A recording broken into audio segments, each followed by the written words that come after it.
This has been a long day for you. Thank you for being here, and to all of you who have helped to make this happen today. It's a wonderful time for us all to be together to give testimony.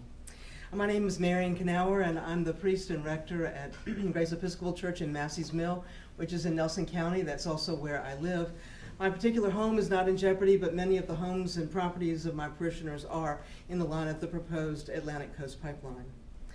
You've heard testimony from many different perspectives today, urging the DEQ, FERC, and our elected representatives to refuse to allow the proposed ACP and MVP to go forward.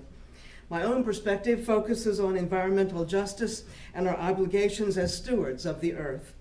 This perspective isn't new to our consciousness.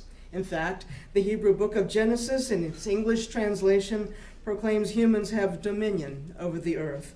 Not the kind of dominion resources advocates. Instead, we're asked to hold a caregiver's reverence for the creation, a reverence uncompromised by greed or profit motive. We're called to be good stewards of the creation, and we have the ability to rise to that call. The three Abrahamic religions, Judaism, Islam, and Christianity, speak with one voice regarding human ability to make life-affirming decisions.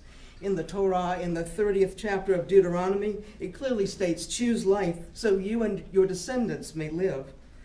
13th century Sufi mystic Jalal al-Din Muhammad Rumi writes, "You are not a drop in the ocean. You are the entire ocean in a drop. You impact the whole."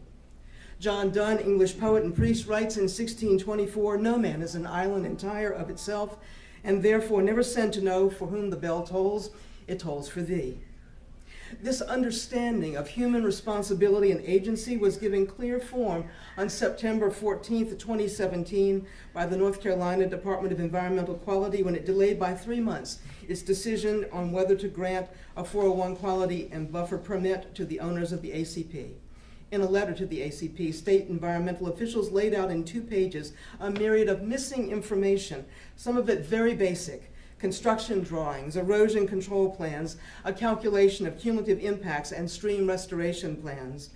Likewise, the West Virginia Department of Environmental Protection, in a letter dated September 15th, 2017, stated it is vacating the water quality certification issued in March regarding the proposed MVP, following its review of the projected impact on the state's waters.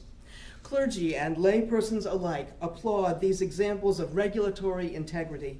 We call upon Governor McAuliffe to follow the principled lead of his fellow governors by directing the Virginia Department of Environmental Quality to proceed carefully and thoroughly in the review of the water quality certification applications submitted by the MVP and ACP.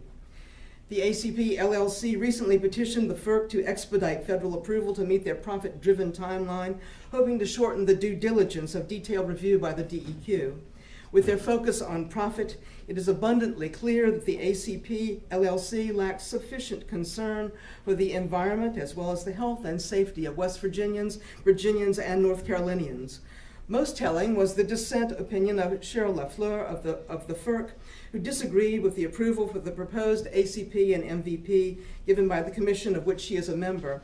She writes, "I acknowledge that if the applicants were to adopt an alternative solution, it would require considerable additional work and time. However, the decision before the commission is simply whether to approve or reject these projects, which will be in place for decades.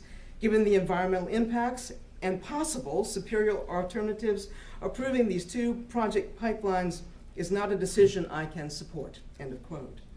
The Virginia DEQ must do its job to require thorough site-specific individual permitting for each and every stream and water crossing in order to protect the earth and the people in harm's way.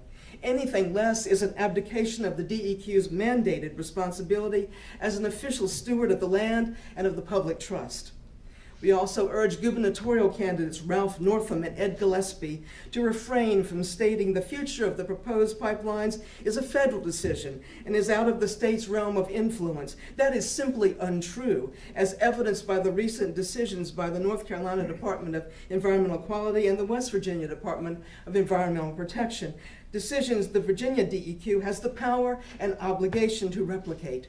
The sitting governor, as well as those aspiring to that position, must earn the trust of the people by speaking truth to corporate power and influence. More than ever, we need leaders with courage integrity, and a moral compass to insist on safeguarding the creation and to take the long view regarding sustainability. As farmer activist Wendell Berry states so poetically, invest in the millennium, plant sequoias, say that your main crop is the forest that you did not plant and that you will not live to harvest. The Episcopal Book of Common Prayer offers this prayer, echoing similar thinking regarding human agency. Give us wisdom and reverence so to use the resources of nature, that no one may suffer from our abuse of them, and that generations yet to come may continue to praise you for your bounty. We have the ability to give this prayer form. Likewise, we have the power to follow greed and give form to its demands. The choice is clear. May the governor and the Virginia DEQ have the courage to use the power given them to reject the environmental abuse required by the proposed ACP and MVP. Our children's children are not yet able to speak for themselves. The governor and the Virginia DEQ must speak for them. May they choose their words and actions wisely.